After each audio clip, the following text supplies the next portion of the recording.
We back. This 5230 podcast episode. I don't know what at this point. I am the man from Jersey with the best co-host in the game. Swag.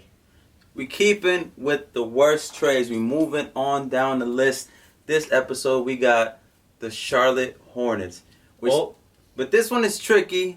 This one's tricky because if you know about basketball, then you know. Started off as the Charlotte Hornets, then they moved to New Orleans. Then out of nowhere we got the Charlotte Bobcats. Then the New Orleans Hornets became the New Orleans Pelicans, and then the Charlotte Bobcats became back the Charlotte Hornets. So that's a lot to keep up with, right? Yeah. So how I'm going to differentiate this, bro, pretty much is like this. The original Charlotte Hornets, the 1980s ones, if you think about it, they are technically the New Orleans Pelicans right now. Oh. Because that's the same franchise that moved to New Orleans, and then all they did was just change their name to Pelicans. So they're part of the Kobe thing? Yes. Okay. That's how I'm going to tackle it. All right. So we'll do that when we get to New Orleans Pelicans. Today we're doing Charlotte Hornets. So I'm tackling this from 04, from Charlotte Bobcats, because that's technically what is the Charlotte Hornets that we have right now. All right, so Bobcats till now. So this is 04 Bobcats history to right now. So it's like 16 years. All right. 5 worst trades in franchise history. I don't think oh wait, there's another thing I got to tell you. Before I even start, I want to ask you, because there's 2 ways I could go about this. I have terrible trades that started as a result of a signing. Does that count? Or no? Because I can go 2 ways with this. I think because that's what we did with the Kristaps thing, right? Like they were like forced to trade Kristaps because they signed all those bad contracts, and they were trying to get rid of like money to get a big superstar. With the Hornets, it's they signed someone terrible, and then they started doing trades, and then the trades ended up becoming terrible. But it was all because of the signing. Yeah, I think it makes sense. You think that makes sense? Because that's part of like being a GM. Like if you make a bad signing, all right, it might force you to make a trade. So by that logic, I'll start off with this trade right here. Man, this is gonna be a lot of trades, man. I'm not gonna lie. I'll try my best to just keep it running 16 smoothly. years, and they already done that much. It's because you have to. It's all like it's a snowball. It's a domino effect. One trade leads to another, and then at the end you're left wondering, okay, this is what they got. So bear with us. Start off July 19, 2014. Infamous Charlotte Hornets signed Lance Stevenson. I don't know the exact contract, but it was a big contract. I think it was like $11 million a year. That was after the Indiana thing? Mm-hmm. Like he was already done with them? Yeah, it was like $11 million a year, something like that. I don't know the exact number. Forgive me. So that's the timeline, right? July 19, 2014, they signed Lance Stevenson, right? Mm-hmm. June 15, 2015, the Charlotte Hornets trade Lance Stevenson to the LA Clippers for Matt Barnes and Spencer Hawes, right? I don't know the contracts, but I know Spencer Hawes is on a bad contract too. Okay, so this is what we got. We got Lance Stevenson for Matt Barnes, Spencer Hawes. February 2nd, 2016, the Charlotte Hornets trade Spencer Hawes and Roy Hibbert to the Milwaukee Bucks for Miles Plumlee and cash considerations. So Lance Stevenson has become Miles Plumlee and cash, right? And remember, that was a big, flashy free agent signing. You remember that? Yeah. Lance Van Dance? June 20th, 2017, Charlotte Hornets trade Marco Bellinelli and Miles Plumlee and a 2017 second-round pick to Atlanta for Dwight Howard and a 2017 second-round pick. He was already washed up. God damn. There's more. I don't know if it was the same day or not, but then they trade Dwight Howard to the Nets for Amadou Diallo, Timofey Mozgov, cash, and a 2021 second-round pick. So they've already lost like 2 or 3 picks? Because of that previous one, they gave like a second-rounder with the... Yeah, so to get Dwight Howard, the Dwight Howard one, it kind of washed itself out. It kind of like canceled itself out because they gave up a second-rounder and then they got a second-rounder. Okay. Before that, there was no picks involved. The Lance Stevenson for Matt Barnes, Spencer Hawes, no picks. Spencer Hawes, Roy Hibbert for Miles Plumlee and cash, no picks. Then with the Dwight Howard one, it was just a second rounder for a second rounder, right? They get back a second rounder, Timofey Mozgov, Amadou Diallo for Dwight Howard. Then on July 8th, 2018, and this is where I need your help, man, because there's a lot of stuff going on here. As part of a 3-team trade, the Charlotte Hornets traded Timofey Mozgov to the Orlando Magic. The Charlotte Hornets traded Julian Stone to the Chicago Bulls. The Chicago Bulls traded Jerian Grant to the Orlando Magic. And the Orlando Magic traded Bismack Biyombo and a 2019 second-round pick and a 2020 second-round pick to the Charlotte Hornets. So they got Bismack? So in the end, did they get Bismack Biyombo and 2 second-round picks and 3 second-round picks for Lance Stevenson? Lance Stevenson? It just seems kind of weird, bro. This is what makes it bad. I don't have all the numbers pulled up, but it's a clear thing. If you go check the Charlotte Hornets, their books, their salaries, it's horrible, bro. They have so many overpaid players. Cody Zellers, all these dudes are completely. Michael Kidd-Gilchrist, before he got waived, he was overpaid. Literally all. So Lance Stevenson was getting overpaid. They flipped him for Spencer Hawes, who was getting overpaid. Then they flipped Spencer Hawes for Miles Plumlee, who was getting overpaid. Then they flipped Miles Plumlee for Dwight Howard, who was getting overpaid. Then they flipped Dwight Howard for Timofey Mozgov, who was getting overpaid. And then they flipped Timofey Mozgov for Bismack Biyombo, who I think is getting like $13 million a year. Goddamn.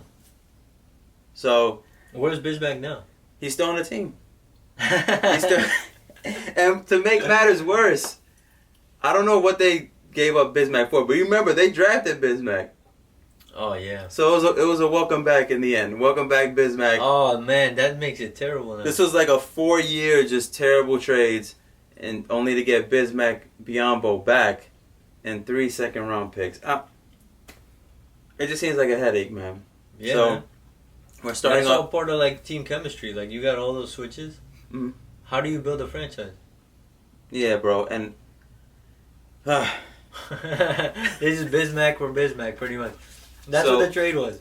Bismack for Bismack in the end. Yeah, but I don't know what they traded Bismack for, but it's just kind of like, you had Bismack, how'd you even lose him? And then you do all this stuff, and in the end, you kind of just get Bismack back, who's not even good. Yeah. He's overpaid because of that Toronto series he had. That was that Tim Hardaway with the Knicks, where they had him, and then they just let him go. And then they bring him back. And who knows what those second-round picks became. I don't know what they became. My bad. But it's nothing worthwhile because the Hornets are still sorry. Yeah, they suck. They suck. So it was nothing I feel great. like the best player they've had is Kemba. So that counts as one. Yeah, that's one trade right there. Just the whole Lance Stevenson signing and then just the domino effect that led into. So since you told me that signings can kind of play a part in this, next one I have is June 24th, 2015. The Charlotte Hornets trade Gerald Henderson and Noah Vonleh to the Portland Trail Blazers for Nick Batum. Nick Batum. Now this trade wasn't that bad, right? But that's why I asked you about the signing stuff. Because Nick Batum, I think he helped lead the team to the playoffs, I think in 2016 or something like that. Yeah. And I think you proved it in fantasy that Batum, he would give you like a little bit of everything. Yeah. Mm-hmm. And even in Portland, he was known for getting steals. He'd get you some blocks, assists, rebounds, no points. He hits threes. But why I have to put this here is because of what happened. So, July 7th, 2016, they signed Nick Batum to that crazy deal. Yeah, so that signing was like, why are they paying him? He's getting paid like 20-something million. I don't know what that was for, man. Like, that was just, it came out of nowhere. So the only reason I'm putting this trade in there is because if you don't make this trade to acquire Nick Batum, maybe you never overpay Nick Batum. Yeah. To keep him. And then now with Kemba, wasn't that one of the problems? Like that they didn't want to pay him like max money? Okay. So that's a perfect transition. All right. So another one of my worst trades in Charlotte Hornets history was the trade that just happened. The Charlotte Hornets trade Kemba Walker and a 2020 second round pick to the Boston Celtics for a 2020. No, excuse me. Kemba Walker and a 2020 second round pick for Terry Rozier and Boston's 2020 second round pick. So it's just basically Terry for Kemba. Yeah, that's basically what it becomes. And obviously Kemba's better. Obviously Kemba's better. And like you said, why did they trade Kemba? Because they couldn't pay him. I don't know if they couldn't pay him, but they didn't want to pay him. Yeah, maybe they didn't want. But either way, it's not good because we know you have $20 million Nick Batum on the books, and you have like $13 million Cody Zeller on the books, and you had before you waived him, or I think he's still on the books. It was like $14 million Michael Kidd-Gilchrist on the books. You have like $15 million Bismack Biyombo on the books. Yeah. You have all these hard. It's like a weak supporting cast, but getting paid like a legit supporting cast. Literally, like, if you could, as I'm reading the trades, pull up the Charlotte Hornets payroll, and we'll just read off some of the horrible contracts they have. And because of this, I don't know if they didn't want to or they couldn't, but either way, it's bad because you lost Kemba Walker, and you got Terry Rozier for it. Terry Rozier was a good feel-good story in Boston. But I think their record is terrible. I don't know what it is, but it's a pretty bad record. It's not good, man. They're honestly in a terrible position. They're almost in as bad of a position as the Nets when they got the KG stuff. Because they suck and they have all these overpaid players. What are you supposed to do with that? So, Nick Batum, what's his? 2019-2020, which was just like kind of like the coronavirus stuff. Yeah. That was $25 million for him. $25 million for Nick Batum. Terry Rozier, almost $20 million. It's not 19.9. Bismack. So that's 40. So that's 44 right there. Let's rack it up. More. You just round it to 20 because it's right there. All right. So 45 between those two. Yeah. So $45 million between Nick Batum and Terry Rozier. That's terrible. Who else we got? Bismack 19. 17 for this year. So I actually said less. I said 15 for Bismack. My bad. 17. So that's $62 million for Bismack, Terry Rozier, Nick Batum. What else we got? Cody is 14.5. 14.5 for Cody Zeller. That's $76.5 million. What else we got? There has to be one more. Those are the only four? After that, it drops to like $4 million. But they had Marvin Williams and Michael Kidd-Gilchrist on the books still. What do you think this means? Like they just got like waived because they're not on there. It might mean that they got waived, but I think we're checking Basketball Reference. I'm not. What are we checking? Yeah, it's Basketball Reference. It says Marvin Williams' name, and what's the number on him? 15. $15 million. So if he's not on the books right now, at least you know that at one point you were paying Marvin Williams $15 million. Marvin Williams, and what did MKG have? 13 million. And I know Michael Kidd-Gilchrist got waived, so I'm pretty sure he's still on the books. It's probably like. So if we were to just keep that, what would you say? 15 for Marvin? 15 for Marvin. And 13 for Michael Kidd-Gilchrist? Yeah.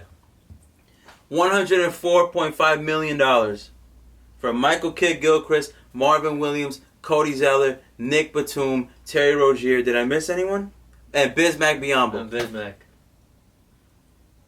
Yeah, and I think if you look at Kemba, they're giving Kemba like $32 million. That's less than Nick Batum and Terry Rozier. Because combined, Nick Batum and Terry Rozier are like 45, and Kemba's getting 32.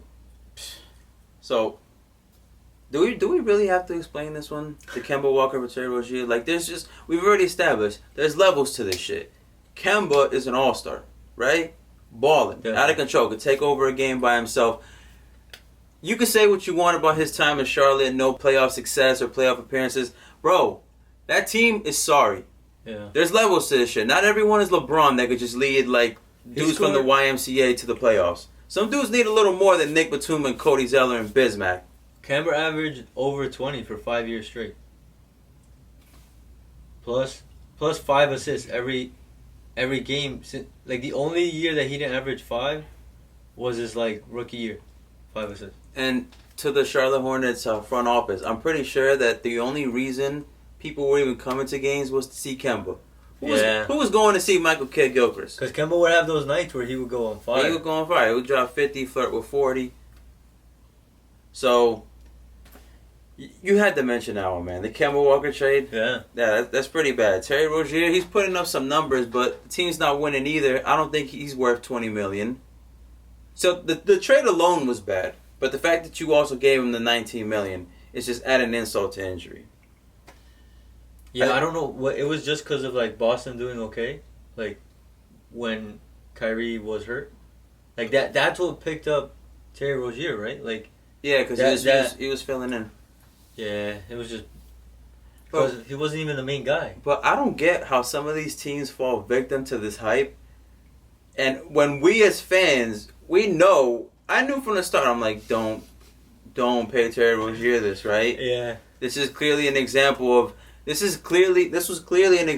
of a guy in a contract year balling to get that big bag. Yeah. And he was getting time when he probably wouldn't have gotten time. And he was getting time, and he was around good talent. Like, at least the Celtics had Jaylen Brown, Jason Tatum, Al Horford. Charlotte has Nick Batum, like, Cody Zeller. Charlotte's 23 and 42 this year. 23 and 42. I think Devontae Graham is better than Terry Rozier. That guy came out of nowhere. And what's he getting paid? Like $1 million? He's on like a rookie contract. Yeah, he's getting paid better than anything. I think he's more efficient, putting up about the same amount of points. Terrible. Yeah, it says Devontae Graham. Yeah. 1.4 million. 1.4 million. What's he averaging? Like points? Yeah. 18 points a game. Pretty good, man. 7.5 assists. Oh. Dude, remember I picked that dude up in fantasy, remember? Yeah. I had him and then I dropped him. Everyone was shocked. Yo, and he's almost 50% field goal. Let's move on from that one. There's not much more to say. You guys traded Kemba for Terry Rozier. There's levels to this shit. We know it. Charlotte, you dropped the ball. Isn't he signed to Jordan? Who? Kemba? Yeah. I'm not sure. I think he has. But I think one thing that was kind of like why I think Kemba told Charlotte that he would actually be willing to re-sign with them. I think he just said, give me the max, and they were like, no. Yeah, we'd rather just give damn near the max to Nick Batum. Yeah. That was that 2016 offseason, the Kevin Durant offseason. That's so bad, Golden man. State did good. They gave all that money to Kevin Durant. Everyone else was like, we're going to give this money to Nick Batum, Alan Crabb, Timofey Mozgov, Evan Turner. Oh, Lord. Let's move on from that. So the next trade up we have is a 2014 trade. No, excuse me. February 18, 2010. Charlotte Bobcats trade AC Law, Ronald Murray, and a 2014 first round pick to Chicago for Tyrese Thomas. Now, okay, AC Law, Ronald Murray, we know they didn't really amount to anything. Murray, I think that was AC Law the third or the fourth. Something like that. Yeah. But he wasn't really that good. Well, those guys were funny. It was only funny because he was like the fifth. AC Law the fifth. You saw the little Roman numeral next to his name. It was cool. Yeah. Ronald Murray, he had a good little run, I think, when he was in Milwaukee or Seattle. But that was 6, 7 years before this trade. He wasn't good at this point. So why did I put this trade in there? That 2014 pick that Charlotte traded. I'm not sure which team got this because I'm pretty sure this guy never played for Chicago. So I don't know if this pick got traded around even after this. But somehow that pick became Yusuf Nurkic. So whatever team ended up with that, which was I guess Denver. If Yusuf never got injured, I think you never know when a player gets injured. But he's still good. I'm sure he'll come back. He'll still be a good contributor. Man, hopefully. But at the end it was Tyrese Thomas, bro. Yeah. That's what Charlotte got back. Tyrese Thomas. Yeah. That was a fail. Look, guys. That was a fail. I'm gonna be transparent here. I don't have the numbers like I did in the other episodes, but just take my word for it when I say. I'll look up Tyrese. Tyrese Thomas was not good. He was a draft buzz. 8 points a game, 6 points a game. Not good at all. And you gave up a first round pick. The thing about this also is when you give up picks 4 years down the line, it's tricky because you never know what it's going to become, right? Yeah.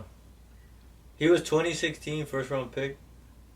Tyrese Thomas was pick number 4. In 06, right? Yeah. And his stats? What are some of his stats, man? Run this garbage by me. The max amount of points he ever had was 10. 10. How many minutes? In Charlotte? In Charlotte, he did 10 points a game? Yeah, he also did it in Chicago. So wait, was that 10 points? It's so weird. Was that 10 points per game during that 7-win season? Was that 11-12 season? No, 11-12 season, I think he had 5.6 points. The way it looks like, you see 2010? Yeah. So what was the season he did the 10? 09-10. Okay, so he actually played good for them when he got traded to them that first year. And then the next year was just bad. But he was also a part of that 7-win Bobcats team. So, yeah. And he gave up a first-round pick. Some of these trades, he honestly, never scored more than 10. He never scored more than 10. You gave up a first-rounder for him. And he was already 4 years into his career. Like the Eddie Curry thing we said. It was kind of out for him already. We knew he was going to be a bust. Yeah. You know? You know. After like 5 years, you know. Yeah. There's not really much more to say. They gave up a first-round pick, which became Yusuf Nurkic. They got Tyrese Thomas. I'd rather have Yusuf Nurkic on my team than Tyrese Thomas any day of the week. Let's move on from that one. June 25th, 2008. The Charlotte Bobcats trade a 2010 first-round pick to Denver for Denver's 2008 first-round pick in that draft. Their pick ends up becoming Luke Babbitt in 2010. Oh, the shooter. Yeah. But the 2008 pick that the Bobcats got from Denver became Alexis Ajinka. Right? Yeah. So pay attention. July 28th, 2009, Charlotte Bobcats trade Emeka Okafor to the New Orleans Hornets for Tyson Chandler. That's the one I wanted to hear. Right? Yeah. So keep these names. Alexis Ajinka and Tyson Chandler is what they got. For Emeka Okafor, and they swapped out of their pick for 2010, which became Luke Babbitt, but yeah.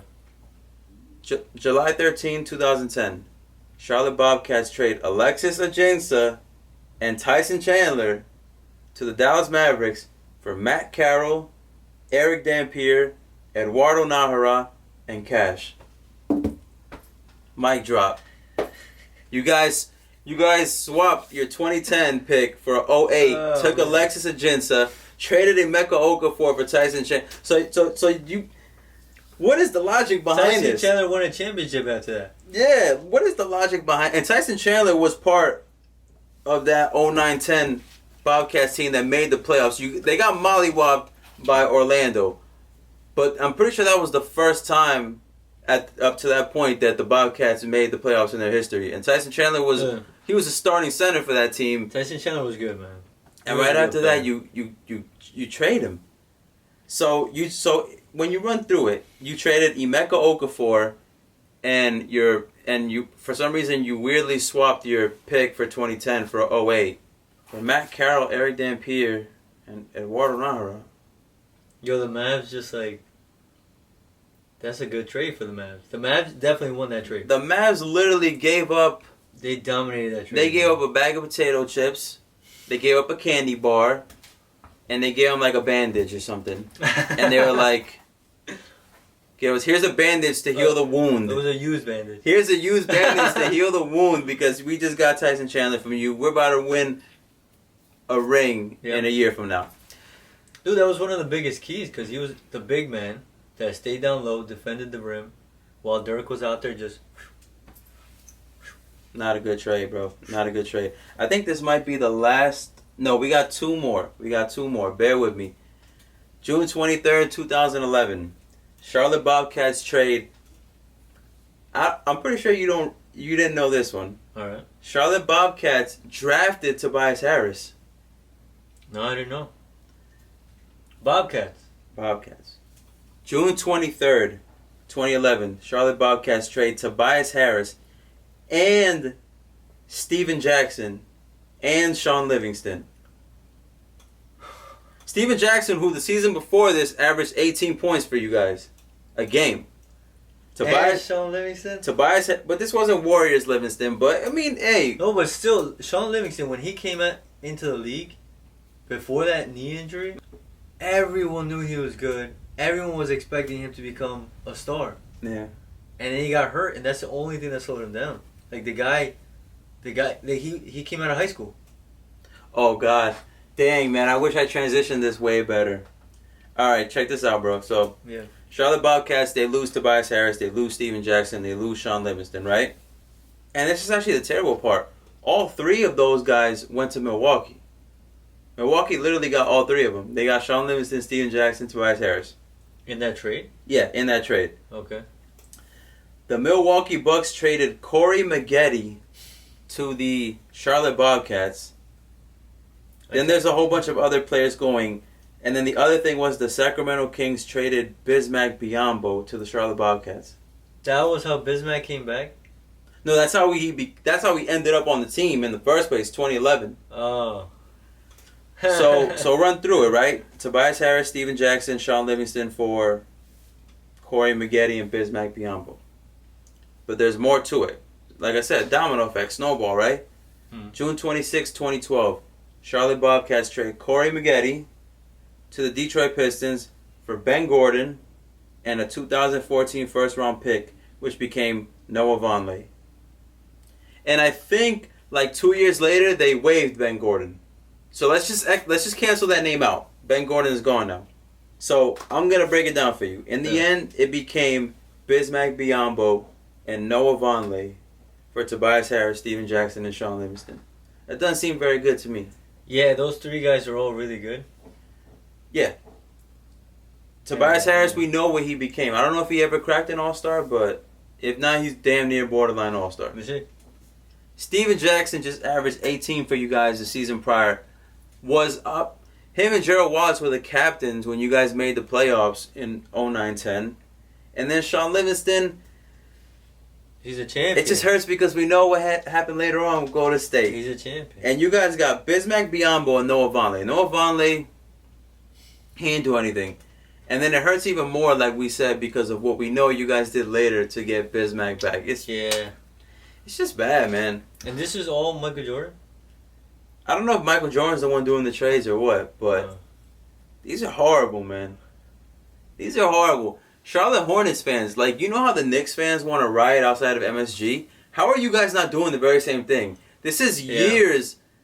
Charlotte's just bad. So this is from Charlotte Bobcats to Charlotte Hornets history, right? This is 04. This is only a 16-year period. These are all terrible trades that have happened. This is the 5 worst trades, but really I've named like, how many? 10, 11? Maybe, yeah. Just because I want to show you the domino effect, because some of these trades really don't hit until you see it's a step-by-step process, and then you see what they got in the end. It's horrible, man. They're just losing. It's horrible. And their record shows it. Yeah. Yeah, I don't see Tobias Harris making an All-Star game. It doesn't show it. But he's better than Bismack Biyombo, and he's better than Noah Vonleh. Definitely is. Tobias, he scored in last year, 2018-2019. Mm-hmm. He hit almost 50% from the field, like .496. Mm-hmm. And he had his career high in points, 20.9. That was with the Clippers. Like, anyone who scores 20, and you got all those guys, like you even said it in previous podcasts, like Montrezl, yes. Lou Williams, Tobias Harris. You have the 6th man of the year, plus you have a guy who's like pretty much another 6th man of the year. Mm-hmm. And you're still putting up 20 points. Like, that's good, man. Tobias is a good player. Those other guys didn't do any of that. Bismack had that one little Toronto thing which got him his big contract, and then he went back to being a bona fide scrub. They sipped the juice once again. He had one good playoff run when I think Jonas got injured, and teams were like, oh man, when can we give you $15 million a year? When can we give you $17 million a year? But that's because he was on a good squad. That's the thing. Like, it's not like he's just like that's the same with Clint Capella. You see what Clint Capella does with Chris Paul. Because Chris Paul's just like, here, just take it. Or Harden, here, I'm going to just give you an easy opportunity because everybody's crowding me, double team, triple team me. All I have to do is throw it up there and you just have to catch it and dunk it. So that's what you see with Bismack. Like, a guy like that, it's just the rest of the team makes him good. This is not the worst trade because I don't do them in order of like worst to least worst or least worst to worst. So the Tobias Harris trade is not the worst trade? No. These are not in any order. Okay. These are just I just shoot them out. But this is the last one right here. Did you know that the Charlotte Hornets drafted Shai Gilgeous-Alexander? The OKC guy? Yeah. And then they just traded him? So draft night, I think it was 2019, 2018, I'm not sure. Charlotte Hornets trade Shai Gilgeous-Alexander to the Los Angeles Clippers for Miles Bridges, a 2020 second-round pick, and a 2021 second-round pick. That's how Miles Bridges got to the team? Now I understand. So, I mean, come on, man. I mean, Miles Bridges is balling this year. Him and CP are honestly like the 2 best players on OKC. that's in the playoffs this year. You're talking about Shea Gilgeous? Yeah, my bad. My Shea Gilgeous. He's balling, man. I don't know his numbers, but he's balling, bro. He's like 19 a game or 18 a game or something. He's good. He could easily be most improved. Easily, bro. Miles Bridges, I think he has a couple good dunks every now and then, but he's not as good as Shea Gilgeous. Yeah, the record speaks for itself, man. Record speaks for itself. Charlotte is sorry, and OKC's biggest surprise of the year. Yeah. So you could have had Shea Gilgeous. You traded him to the Clippers, and then the Clippers traded him to OKC. So think about that. Think about that in its own. You traded Shea Gilgeous for Miles Bridges and 2 picks to the Clippers. Clippers only gave up that. Bridges and 2 second rounders. But then the Clippers used Shea Gilgeous as the main attraction. I would like to think he was the main attraction just because of how young he is to get Paul George. So basically they could have gotten Paul George.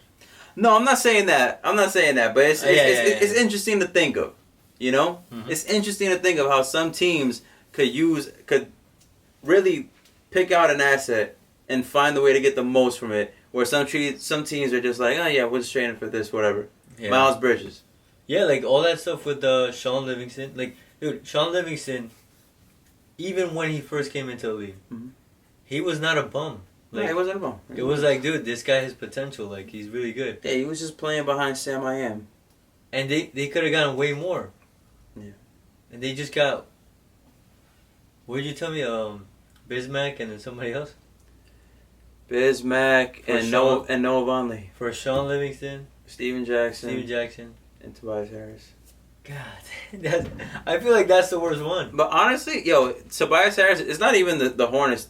Tobias Harris, if you look at his trade history, you're just like, geez, 3 teams literally just traded him for like garbage. Yeah. It's honestly more than one team. He was in Orlando. Orlando traded him for some trash. He went to Detroit. Detroit traded him for some trash. It's terrible, bro. What's going on? These GMs, I guess they don't believe in Tobias Harris, man. But that's pretty much. But the combination of those 3. Yeah. That's a lot, dude. Like, I'd rather have that than Noah Vonleh. For sure. Yeah. Those 3 guys are better than their current roster. It's easy to say that though now in 2020 because we know how things played out. But that's also why we could make this video because we know how things played out. We know what happened, right? It was trash. Bismack, no Vonleh, no Vonleh. That's no Vonleh. Yeah, right now their squad is pretty bad. Yeah, so Charlotte Hornets, that's pretty much going to wrap it up for this portion of the podcast. Charlotte Hornets fans, it's rough, I know right now. What is it, 3-4 years of Scary Terry? I don't know if he's the best player on your team. It shows till 2021-22. You're paying him 19. This year, 19. Next year, almost 19 again. It's like 18.9. And the last year of the contract, 17.9 million. Hopefully you guys have your first rounder for this draft because... And draft correctly, please. Dude, it shows it here. They guaranteed him $56 million. Yeah. Bro. Jeez. I remember, I think it was like a year or 2 ago. Like, I looked at Charlotte's roster. Besides Kemba Walker, I literally was like, I don't like not a single one of these players. Yeah. They had the oddest, strangest team. They had Marvin Williams, Michael Kidd-Gilchrist, Frank Kaminsky, Cody Zeller, Miles Plumlee. Who else did they have? Jeremy Lamb, Nick Batum. They just had all these weird players that I was like, yo, even now, Malik Monk is like... Malik Monk, Dwayne Bacon. You're just like, what? What they got right now? Let me see. I'm checking your phone. I've never heard that name, dude. What are you talking about? Let's run through their roster. Bacon? Let's run through their roster. Nick Batum, Terry Rozier, Bismack Biyombo, Cody Zeller, Malik Monk, P.J. Washington, Miles Bridges, Willie Hernan Gomez, Dwayne Bacon, Devontae Graham, good. Cody Martin, Jalen Mc... These names alone, yo, look at these... That guy's Dwayne Bacon, he's there? Look at these, like, 6 names in a row. Cody Martin... Dwayne Bacon, they should just waive him. Cody Martin, Jalen McDaniels, Caleb Martin, Joe Cheely, Ray Spalding, and Kobe Simmons. That's not the Kobe we like. It's Kobe Simmons. Just drop the Bacon guy. It's bad, bro. It's really bad. let's move on from this, man. That's right. That's the 5, or it might have been 6, 7, 8, 9, 10. Bobcats, Charlotte Hornets. Worst trades in franchise history for the Charlotte Bobcats, Charlotte Hornets. I should have brought my Hornets jersey. Oh yeah, right. You do, but you have New Orleans though. So I'll bring it for the next one. Yeah. So like I said, guys, keep in mind this is from 04 Charlotte Bobcats to the Hornets we have now, because the Bobcats became the Hornets that we know right now. The Hornets from the original 80s, after all the movements and name changes, that basically is the franchise that we have in New Orleans with the Pelicans. So keep that in mind for when we do the Pelicans one. Don't flame us if we say Kobe Bryant. You're going to be, let's show the Hornets. I already gave you the backstory. All right, let's move on from this one. 5, 10 worst trades in Charlotte Hornets history. All right, so now we're gonna do your portion.